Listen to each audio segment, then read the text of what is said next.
right? So let me know in the chat.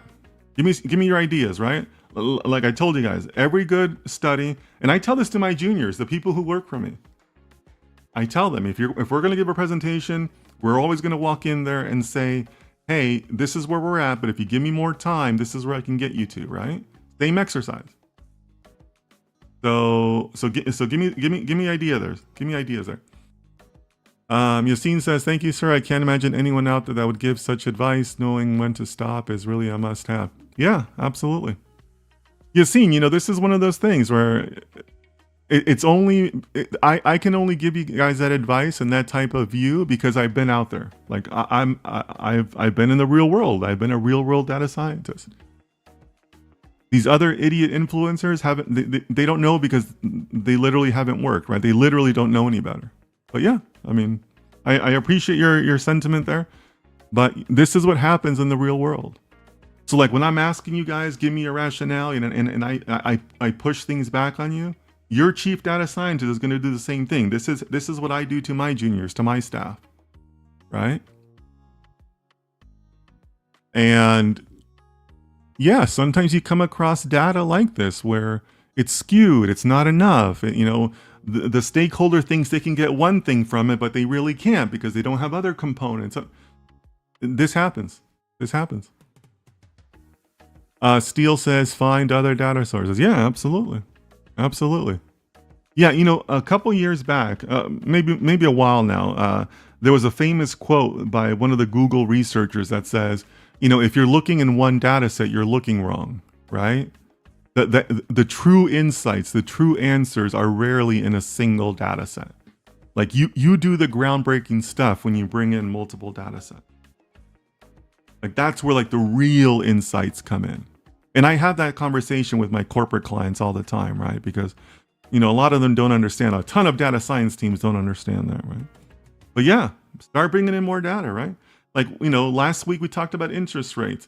Today, I think it was Leo. Leo talked about, what did you talk about, Leo? You talked, was it you that brought up Bitcoin?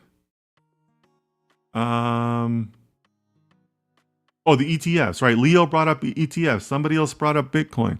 Well, that's not in this data. So, but you can get Bitcoin data. You can get ETF data, right? So yeah, absolutely find other data sources.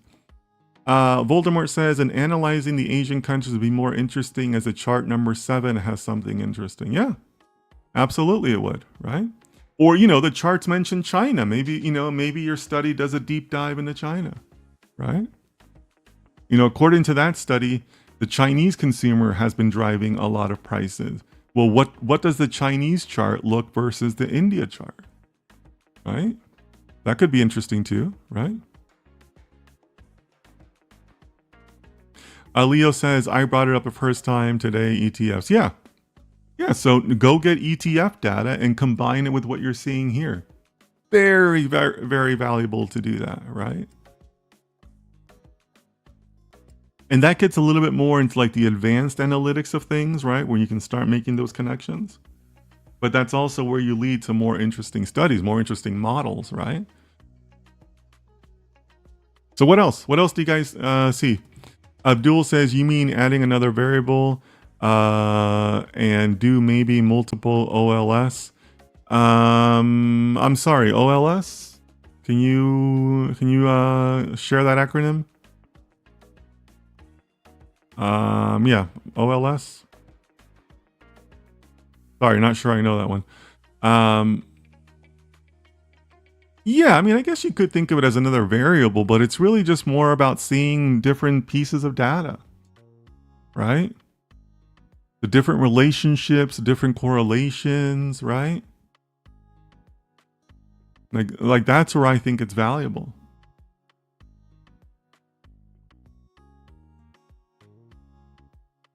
Rex says OLS, ordinary least squares. Yeah, maybe that's what he means, but we'll let Abdul answer there. Yeah, we'll see what Abdul answers.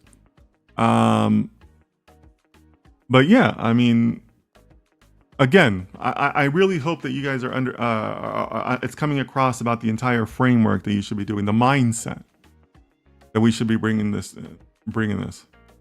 Leo says, Dennis, practical question. How long would it be acceptable to deliver this for my study if you're my boss waiting for my research?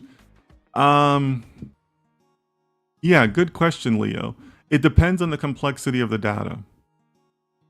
It depends on, the number, the depth of the data, the width of the data. Personally, as somebody who's working with a stakeholder to try to, set those deadlines, I try to give us as much time as possible.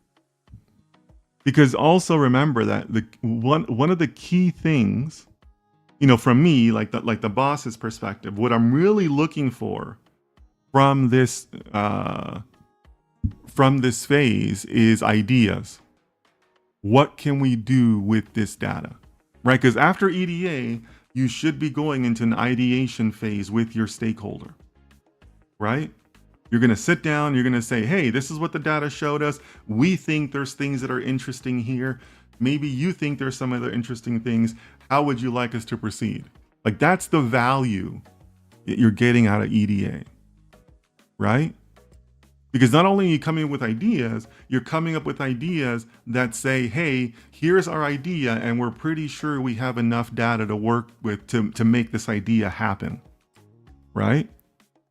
So personally, Leo, I'm going to try to buy you as much time as possible from the stakeholder. So I'm probably like the most lenient, I guess you could say, during this stage, because I want you to have that time to like sit and play with the data. So I hope that answers your question. Ordinary least squares, Abdul says, yes, that's what we mean. Maybe. I guess I was thrown off by the OLS because remember, this isn't a modeling stage, guys. This isn't modeling. This is all just exploring. This is all just getting a feel for the data, seeing where it's at, seeing if you have enough, generating ideas, exploring. That's all it is. So yes, you might do some scatter plots, to find other things, but you can get those correlations from line graphs, right? Like